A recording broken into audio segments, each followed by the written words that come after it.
Welcome back to another Zib Productions video. My name is TJ Ferralis. Let's talk. A couple years ago, I went through a pretty tough reality check. I just finished school and I was excited to start a new career. If you've ever gone through the process of searching for a job, you know how discouraging it could be. Even though I've had a couple of interviews, nothing was really coming through.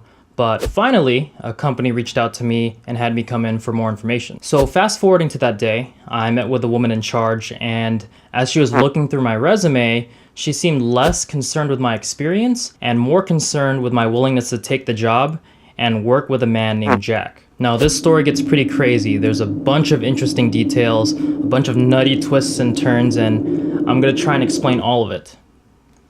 It's story time. Now this interview was a lot different than the other interviews I've had. I was asked very few questions and the lady interviewing me wasn't really interested in my responses. It seemed like her job wasn't to screen me as an applicant, but to inform me of this very special situation. So, what is this job? Who is this Jack? And what is this situation? Okay, I need to get gas, need to buy some note cards, and I need to drink coffee. You always gotta drink coffee, man. Alright, first we're getting gas. So the company that reached out to me was some medical staffing company. They basically send out specialists to take care of stable patients in the home setting. So this Jack guy, yes, that's his real name, is the reason why this situation is so special. You see, Jack is in his mid-80s. He spent most of his youth in the real estate business, selling houses in the Los Angeles area and eventually around the world. So he amassed quite a fortune doing so, and he's a rich dude. That's an understatement. He's a very rich man. We're talking billionaire status. So this lady interviewing, she's in charge of this project, if you want to call it that. She began explaining to me why the situation is so unique. Because you see, Jack isn't the one that we'd be taking care of. Jack's wife, we'll just call her Jane. Over the last couple of years, Jane had fallen ill and spent all of her time in the hospital. Now, this isn't any old hospital. This is a top-tier hospital, naturally. You see, Jane had been stable for months now, and Jack had been paying cash for her to stay at this top-tier hospital.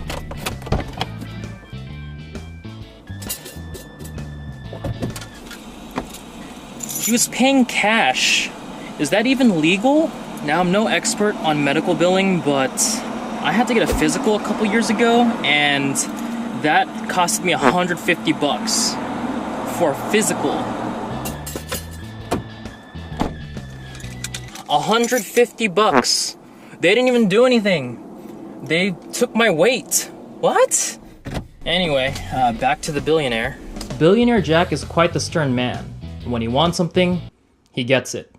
And he wants it done his way. So just to make sure we're all on the same page, these long-winded details of Jack were all told to me during this interview. So the lady continues to explain that Jack had become somewhat of a nuisance in this hospital.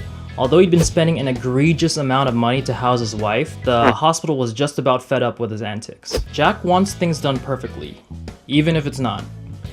I mean, he wants things done the way he sees is perfect. Does that make sense? Jack would often visit and pester nurses and the latter about, this thing moved, why is she coughing, what did she have to eat, this looks dirty. So the hospital said no more. And the lady explained that Jack needs to find another way to house his wife because in about a month, Jane and Jack are getting kicked out. And this is where we come in. Off to Target to buy some note cards. Or Walmart. I like Target better. You see, Jack knows powerful people, naturally, being a billionaire and all, but he actually knows the CEO of this medical staffing company. In fact, they're family friends, they know each other very well, and the CEO was able to convince Jack to have Jane be under the care of this medical staffing company. Although Jack had reservations, he found a near-perfect solution. Why not literally buy a house right across the street from this top-tier hospital? That way, there can be a doctor on call, and the doctor can cross the street just in case anything happens. Billionaire Jack does just that. No, why not? Why not? Why not buy? Nah, you'd be weird not to. So I'm listening to all this and I'm thinking, this is fascinating. This is so interesting. I'm glad I took this interview, and I'm totally not doing this. Yeah, no way I'm doing this. And then she explains the pay, and I'm totally doing this. So the lady goes on to explain that Jack wants to meet with each of us and conduct his own interview type deal. Whatever the man wants, right? And that's when the lady started to give me tips on how I should act when I meet him. And just be confident, he'll ask you tough questions, but if you don't know the answer, never say you don't know. Now, if he wants you to do something, do it.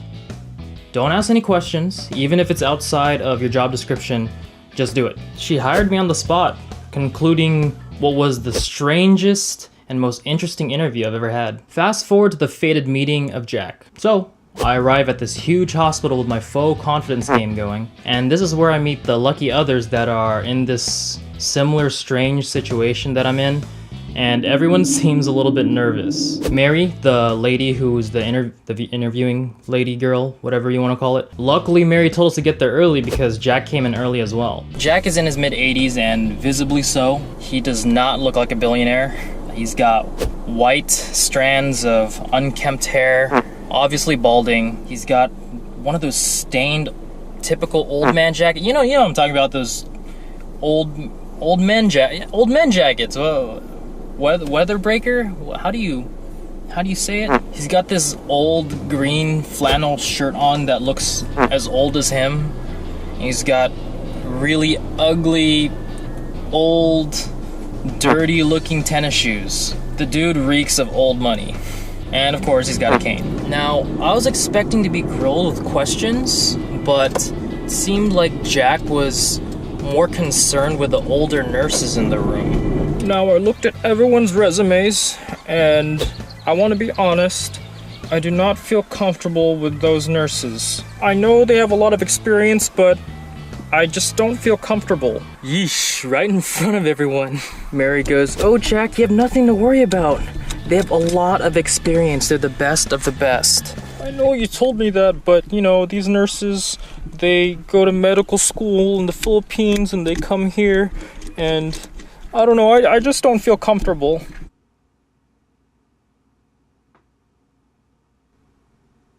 In front of everyone. Oh my god. So Mary tries to change the subject. How about we meet Jane? Okay, but I don't think they need to come. They meaning the Filipino nurses. Mary sent them home. So she sent them home, saying that Jack's just making a fuss and she'll find a way to smooth him over. As per me, that is very much okay because I just need the job. It does not offend me because I'm Filipino. That's not why does it offend me? But honestly, it didn't offend me. It was just really awkward. It was pretty hilarious, actually. Yeah, that was awkward. Anyway, the three chosen ones, me and two other dudes, ended up going to Jane's room, but we didn't go in. We were basically standing outside of Jane's room awkwardly for a couple minutes while Mary, Jane, and Jack started to converse. I guess you could call that a patient report? I don't know anymore. Next stop is the house, and you're not gonna believe what happens next. Now, the house is a 2-minute walk from the hospital entrance. It's so close you could see it from the parking lot. This is a nice area, a really nice area. You get it. He's rich, probably paid cash. Anyway, we get to the house. It's an older looking 1-story house. It's kind of small, but all the houses in this area are kind of small. The house is vacant. There's nothing in it yet. We don't know what we're doing there. We have no reason to be there. We have nothing to contribute. So we just pretend to be engaged. Things like, oh, this hallway's kind of tight. Might be a challenge. This bathroom maybe needs to be larger. Oh, maybe the bed can go here. Oh, maybe we should make sure that this door isn't broken. So as we're touring the house, pretending to be important, the worst thing happens. Anyway, we hear the groaning of an old man, and it's coming from the back of the house. And Mary shouts, "Oh my god, call 911!" So as the three of us get to the scene, we see Jack lying on his hip, right outside the backyard door crying like a baby. No freaking way. You see, the door to the back is poorly designed. There's a small step leading to the outside, and you wouldn't fault anyone for tripping over it. Except Jack is old, and old people and sudden dips in the ground don't really mix, especially if that old person uses a cane. Now, I'm not gonna go into the details of how dangerous falling can be for old people, but let's just say that any sort of fracture, especially a long bone or hip fracture, can be fatal. Yes, it can be very, very dangerous. Yep, not a good situation. So the ambulance arrives and, surprise, Jack gets admitted right across the street. So Mary and the three of us are obviously concerned for Jack and for our wallets, so 100% for Jack. The four of us idle in the hospital and we eventually find out that Jack has a hairline fracture in his hip. Dude, so let me break this down for you. I spent months searching for a job to no avail. When I finally land a job, it's a job so niche and so weird that it takes an entire YouTube video to explain. I meet a racist billionaire, and within hours of meeting him, he nearly dies. Okay, no, it's fine. It's alright. No, it's fine. It's fine. Moving on. I expected there wouldn't be much movement due to Jack's injury and due to the fact that the house was unprepared and deadly, that when weeks rolled by without any updates, I wasn't really concerned.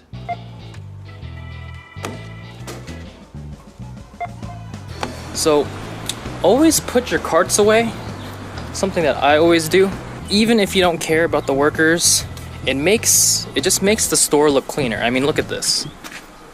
Just have carts hanging out. Come on, this is Target, people. It's the nicer Walmart, right? You gotta represent the Target.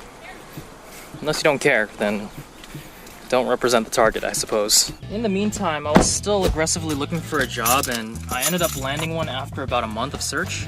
That's when I realized something bad must have happened. After that whole ordeal, I was pretty emotionally invested, and I was interested to see what actually happened to the both of them.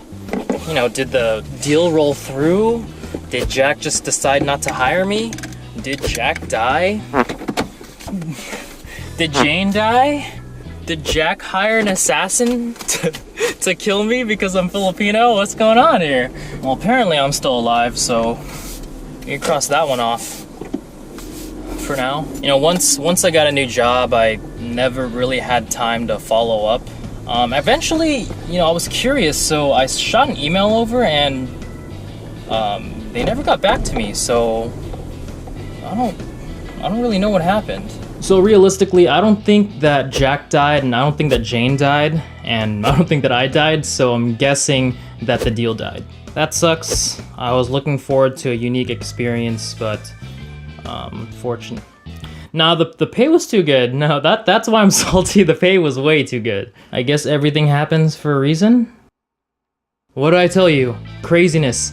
Absolute craziness. But in all honesty, I hope that Jack and Jane are doing well. Oh, side note, Jack wasn't always married to Jane. Actually, they spent 40 years as a couple? It was more than 40 years. They lived together and everything. Jack ended up not marrying her until recently. It wasn't until Jane's health started to decline where Jack proposed to her. Oh, I'm not gonna cry. No, I'm not. No, I'm not gonna cry. I'm not. You know what? That's kind of scummy. Now that I think about it, 40 years she's marrying. What? Make it 50. That's a pretty scumbag move, actually. The heck? Yeah. Why don't you just wait until she's almost dead before marrying her? Oh wait, sorry.